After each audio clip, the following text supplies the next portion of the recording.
Tarde voy a grabar lo que sería la sesión del día de hoy, que sería el, del día miércoles 2 de marzo, donde pues bueno, vamos a ver el cronograma ya modificado, que como ya les había hecho desde el día de ayer, esta modificación que se hizo.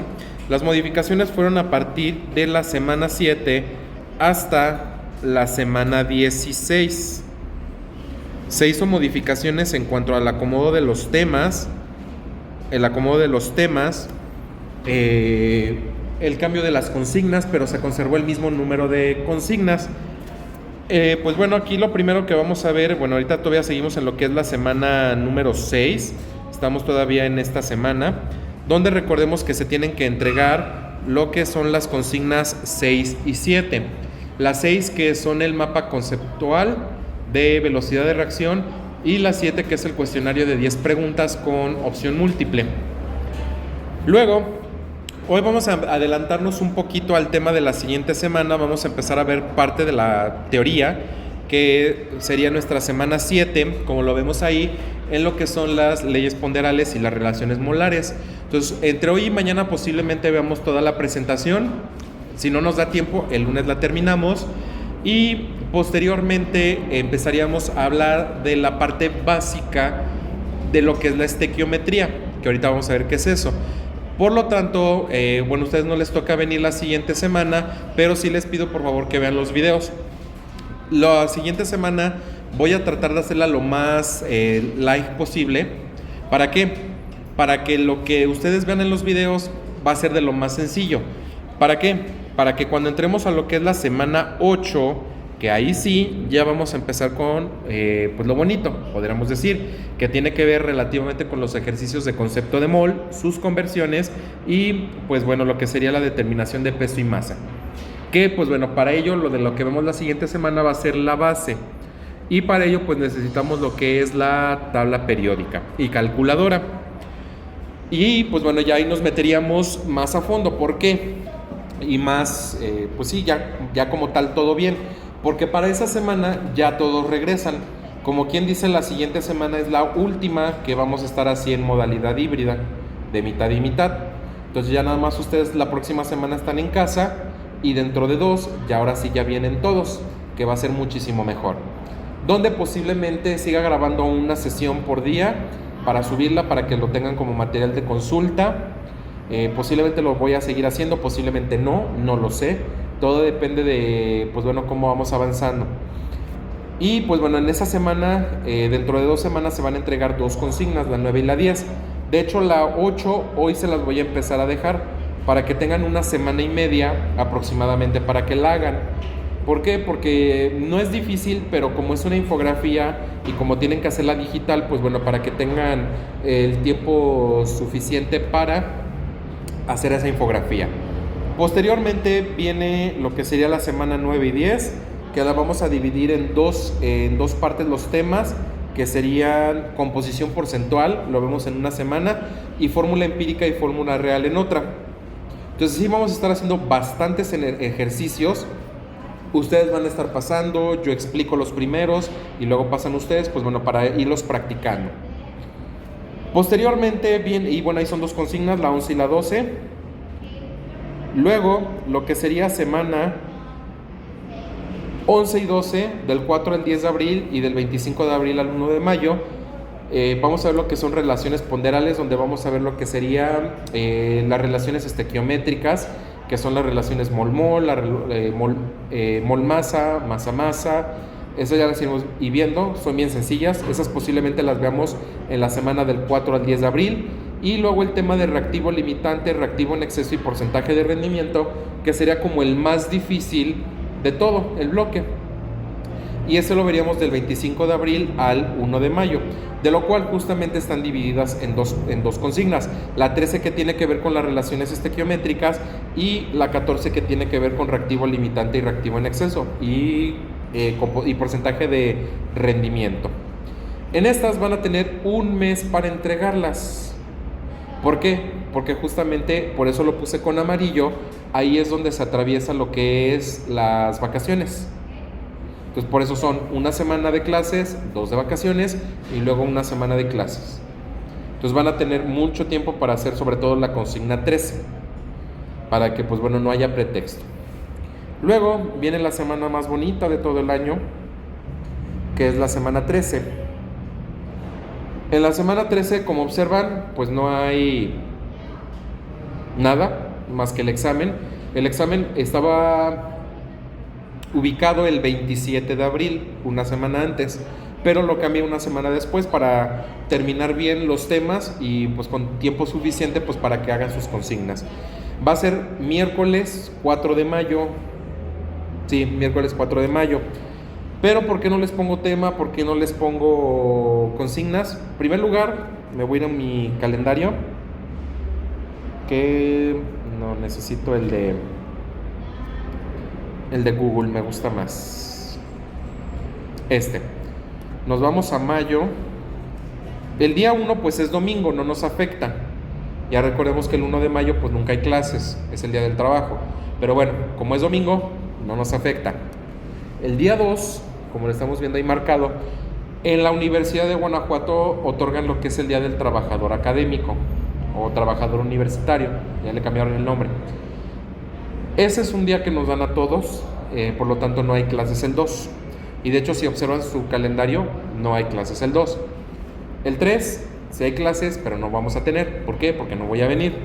Como es mi cumpleaños y nos dan el cumpleaños como día de asueto, entonces el día 3 no vamos a tener clase tampoco. Y nada más tendríamos 4 y 5, pero el 4 es el día del examen.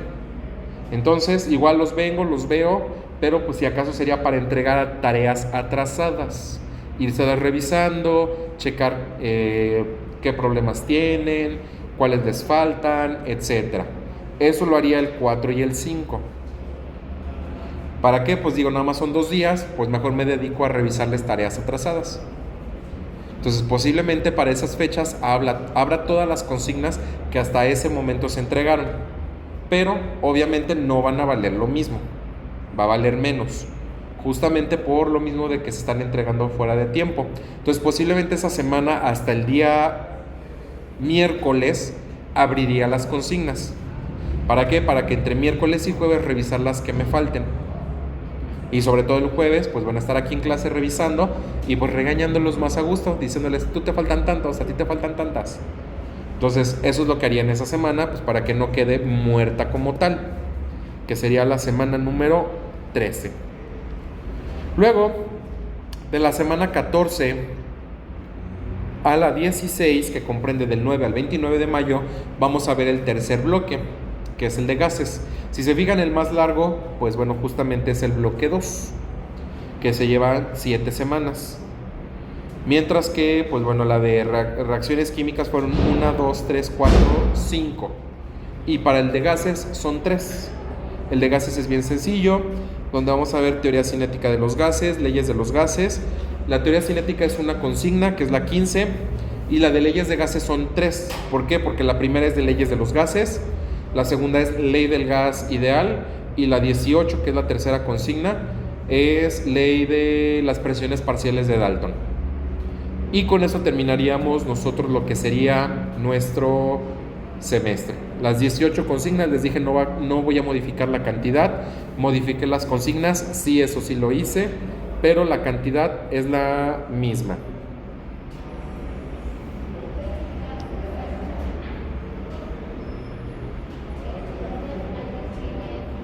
Ok. Y finalmente la última semana como tal de clases, que es la 17 del 30 de mayo al 5 de junio, pues sería igual para revisar las tareas atrasadas, que me las entreguen, dudas y demás. Y el examen sería en esta ocasión jueves 2 de junio. Aún no sé si el segundo parcial y al final los haga físicos o los haga virtuales, pero recuerden que hoy es su examen primer parcial. Todavía tienen rato si no lo han hecho para que lo hagan, por favor. Una oportunidad, 60 minutos. Y posiblemente, no lo sé, pero por ahí me comentaron que ustedes ya hicieron exámenes institucionales el semestre pasado de un par de materias. Y si no, pues bueno, ¿qué son los exámenes institucionales? Son exámenes finales de la materia completa, pero son ajenas a nosotros los profesores. Nosotros no los realizamos ni los revisamos. Parece ser que va a haber este semestre, y se deben de incluir en los criterios de evaluación, pero eso ya la dirección nos lo dirá. Es un examen que es de rellenar con circulitos y que lo rellenen bien y demás, como su examen de admisión, algo así, similar. Pero no sé, no tengo nada confirmado, solamente un correo que nos llegó para elaborar reactivos de esos exámenes, pero como les digo, nosotros no los elaboramos en su totalidad ni los revisamos. Pero eso ya se los estaré diciendo, y esos se hacen en la semana después de la última, serían después del 5 de junio, si es que se hace, pero no lo sé. Entonces, pues bueno, eso sería nuestro cronograma. Ok, vamos a empezar propiamente con nuestra clase del día de hoy, pues bueno, para, si no han comido, irnos a comer, porque yo no he comido. Y pues bueno, hoy solamente vamos a ver unas cuantas diapositivas, hasta justamente antes de la definición de lo que es mol. Ok, entonces pues bueno, vamos a ver esta presentación que justamente antes de que se me olvide, me voy otra vez a Sume y ahí está la presentación, ahí donde nos dice leyes ponderales, estequiometría y concepto de mol, para que por favor la descarguen. Recuerden, pueden poner el nombre del bloque, claro que sí, bloque 2, que les digo, acá lo tengo, eso lo tengo aquí. Mi bloque 2, si le quieren poner ahí en su libreta, aquí está, es la noción del mol, una expresión de la cantidad de sustancias. Ya saben, la presentación no es necesario que copien, ahí está para que la descarguen, pueden hacer notas, claro, de eso no hay ningún problema, pero pues bueno, ya propiamente los ejercicios los empezaremos el día lunes, que eso sí los van a tener que estar anotando y demás. Entonces, concepto, la noción del mol, una expresión de la cantidad de sustancias.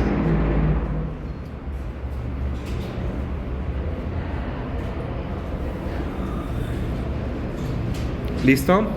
Con el nombre del bloque.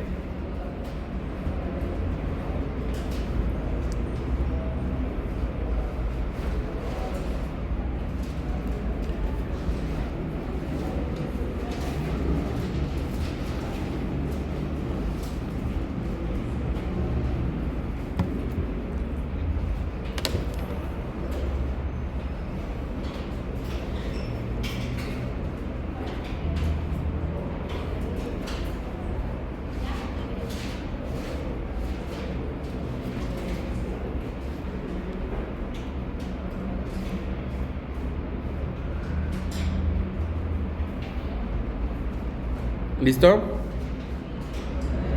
Ok, me regreso a la presentación ahora sí. Aquí. Ok, entonces para empezar lo que es la noción del mol, pues bueno, vamos a empezar con lo que son las leyes ponderales y lo que es la estequiometría. La estequiometría es lo que vamos a ver, pues bueno, prácticamente en todo en estas 7 semanas que siguen, quitando las de vacaciones. Vamos a ver qué es esto. La estequiometría es la rama de la química que se encarga del estudio cuantitativo. Esa es la palabra clave, cuantitativo. ¿Por qué cuantitativo? Porque nosotros ya hemos visto la relación cualitativa de los reactivos y productos que participan en una reacción, que fue todo el bloque anterior. Vimos que es una reacción química, de qué parte se conforma, de qué simbología consta, incluimos lo que fue la conservación de la materia, que fue pues bueno, prácticamente el balanceo, y toda esta parte de cualidades de las reacciones químicas o cambios químicos. Eso fue lo que estuvimos viendo nosotros. Pero la estequiometría se encarga de lo cuantitativo, es decir, de las cantidades, es decir, cuánto reactivo requiero, cuánta cantidad de los reactivos requiero para producir una cierta cantidad de producto. Entonces, matemáticamente hablando es lo que vamos a hacer en esta ocasión. Vamos a hablar ahora sí de cantidades. Eso es lo que se va a tratar y pues bueno, poco a poco vamos a ir viendo eso. Recordemos que dentro de la materia existen 2 tipos de cambio. Los físicos, en los cuales no conlleva ningún cambio en la naturaleza o composición de los compuestos o de las sustancias. Ejemplo, doblar una hoja, cortarla, congelar agua, derretir un hielo, ebullir agua. Al fin y al cabo, en esos momentos o sigue siendo la hoja o sigue siendo agua.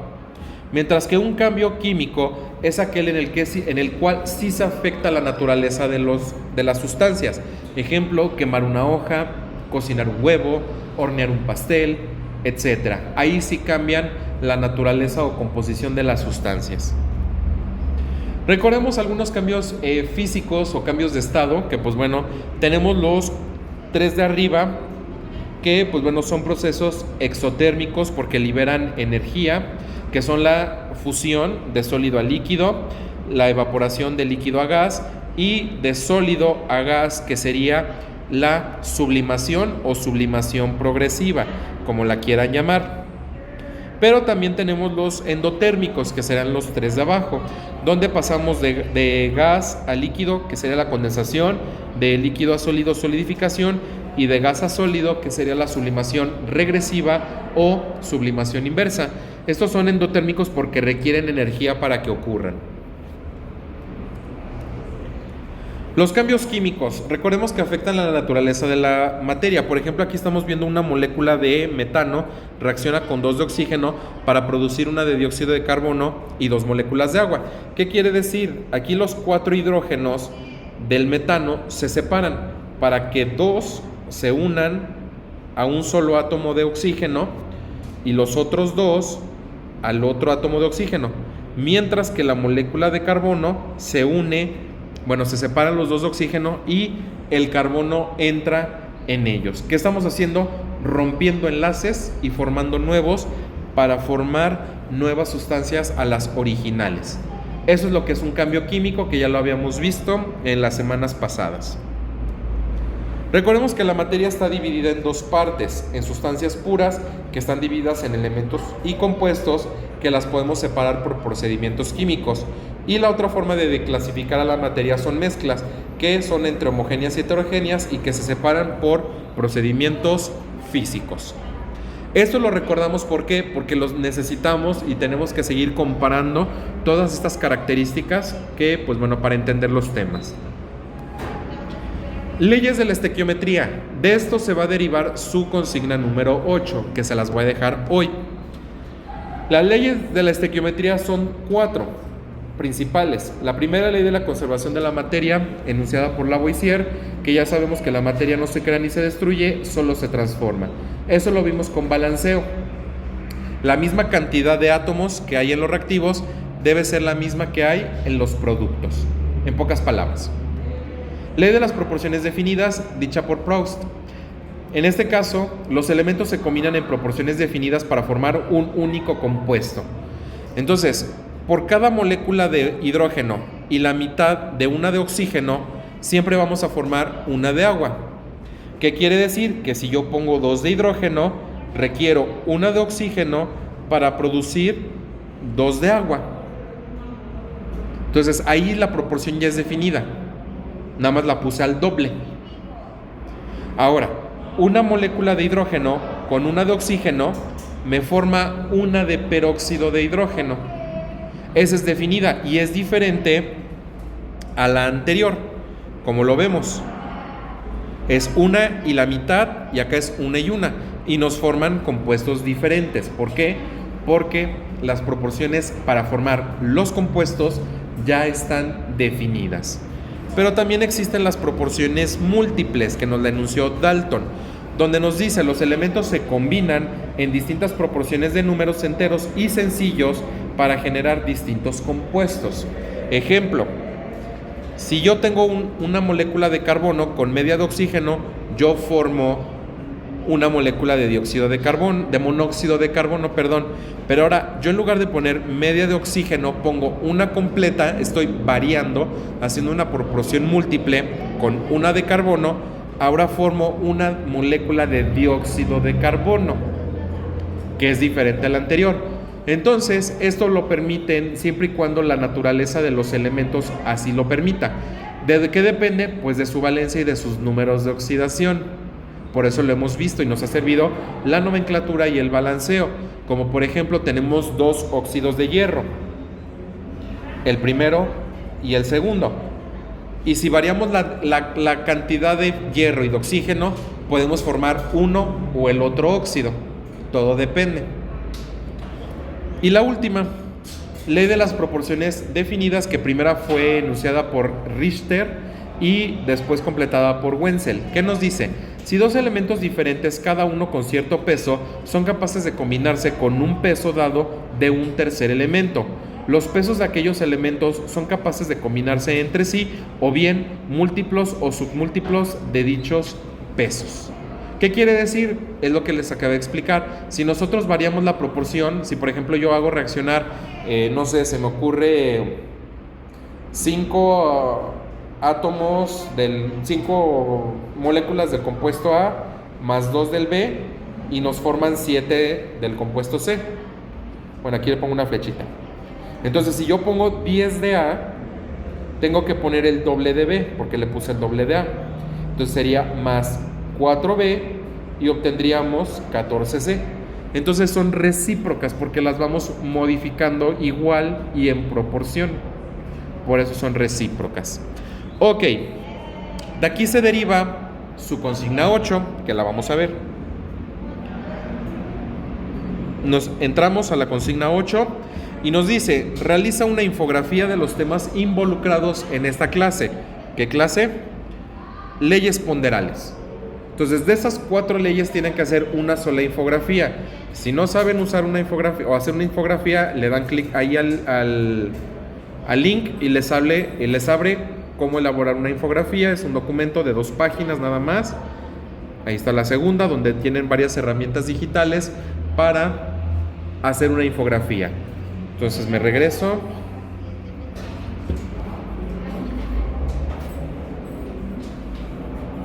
Y ahí está. Parte importante. Se elabora de forma digital. Entonces es una infografía digital, por favor. Esta tienen para entregarla hasta el domingo de la próxima semana. Pero como es una infografía, por eso les estoy dando tiempo desde esta semana para que la trabajen. Y espero que ya hayan hecho su mapa conceptual y su cuestionario.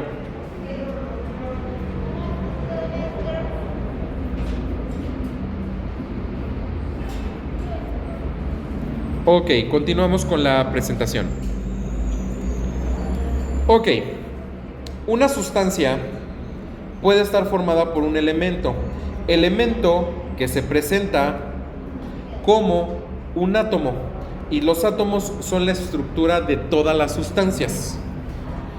Pero los elementos, si se combinan 2 o más, nos da un compuesto. Pero los elementos se pueden presentar como molécula. Ejemplo, el O2, el cloro 2, el azufre 8. Entonces, como son elementos, es el mismo elemento, pero al fin y al cabo son moléculas. Y los compuestos también se pueden presentar como moléculas. Ejemplo, el agua, H2O. Ejemplo, el ácido fosfórico, H3PO4, porque ya están formados por 2 o más elementos distintos. Entonces, estos términos nos deben de quedar muy claros para ir entendiendo todo lo que vamos a ir viendo adelante. Entonces, la estequiometría, ¿cuál va a ser su objetivo? Aplicar el mol como una herramienta que permite cuantificar la materia. ¿Cuantificar a qué se refiere? A contar, más no a medir. Son cosas distintas y vamos a empezar a distinguirlo. Díganme unidades de medida que nos simplifican la vida, que nos cuenten materia. Ojo, más no que la midan. A ver si me entienden la pregunta. Les doy un consejo, o más bien no un consejo, les doy un tip, una pista. Cuando vamos al tianguis, cuando vamos a la tienda. No, eso sería masa. Es una forma de medir, claro. Por ejemplo, el arroz, como está ahí, lo medimos en kilogramos. Pero no cuantificamos los granitos. Litros sería volumen. Tampoco cuantificamos cuántas moléculas de agua están, por ejemplo, en un vaso de agua o en una botella. ¿Cómo más se les ocurre? Por ejemplo, en esa bolsa de arroz podemos decir hay 1 kilogramo, pero ¿cuántos granitos hay? Nada más decimos es 1 kilo, estamos midiendo la cantidad de materia. Pero yo si quisiera saber granitos, ¿cómo los puedo contar? ¿En qué unidades? ¿O el huevo? Ya les di una pista. ¿El huevo cómo lo cuantificamos? ¿Por qué? ¿Lo escucho? Sin miedo, si se equivoca no pasa nada. ¿Cómo cuantificamos el huevo?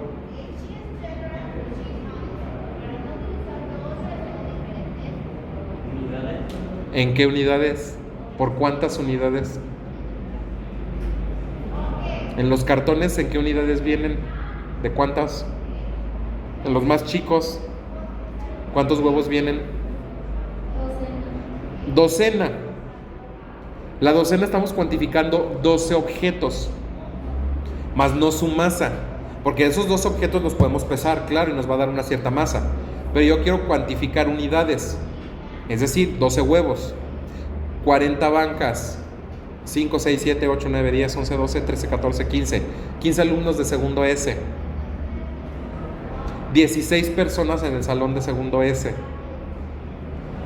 Entonces, esas unidades es lo que mide el mol también. No me dice masa, sí me puede ayudar a obtener masa, pero más bien me dice cuántos átomos, cuántas moléculas hay, por ejemplo, en un anillo de plata. Si el anillo de plata pesa 5 gramos, con ese dato yo ya puedo saber cuántos átomos están unidos en ese anillo de plata. Entonces, otras unidades, como habíamos dicho, bueno, los zapatos los medimos en pares, 1 par, 2 par, 3 pares, 4 pares. El huevo, como ya habíamos dicho, en docenas. Las hojas de oficio en resma, que son 500 unidades. Lo que sería la leña la podemos medir en metro o saco. Entonces, la docena mide 12 objetos o 12 unidades, como 12 huevos, 12 flores o 12 rosas, 12 globos, es lo que nos mide. Entonces, asimismo el mol, cuando hablamos de mol nos referimos a una cantidad, pero como bien dice ahí, no de huevos, no de manzana, como ya les había dicho, sino de moléculas, átomos, iones, electrones, protones, partículas. Entonces yo puedo saber cuántas partículas aquí de plástico forman la carcasa de mi lápiz, siempre y cuando pese cuánta es la masa de la carcasa, ver de qué material está hecho, porque me importa de qué está hecho. Si no, no voy a poder saber cuántos átomos o moléculas del plástico hay aquí. De eso se trata esto. Entonces, como vemos allá Mafalda nos dice, no puedo contar las moléculas. ¿Por qué no podemos contar las moléculas? ¿Por qué no puedo contar las moléculas de plástico que forman mi lápiz? Porque no es algo visible, no los podemos ver. Pero entonces el mol, como lo vemos ahí, va a ser el puente entre el mundo, que es más pequeño todavía que el microscópico, porque ni siquiera hemos podido ver las moléculas menos los átomos.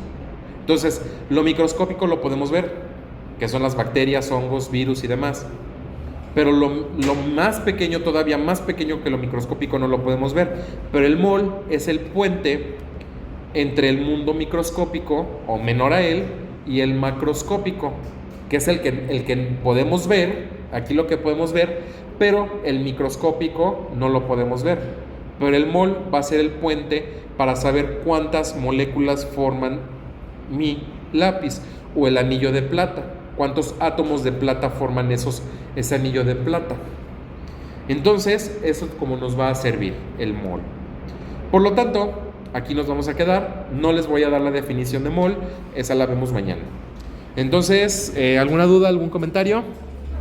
Ok, entonces aquí le dejamos. Que tengan excelente tarde y nos vemos mañana.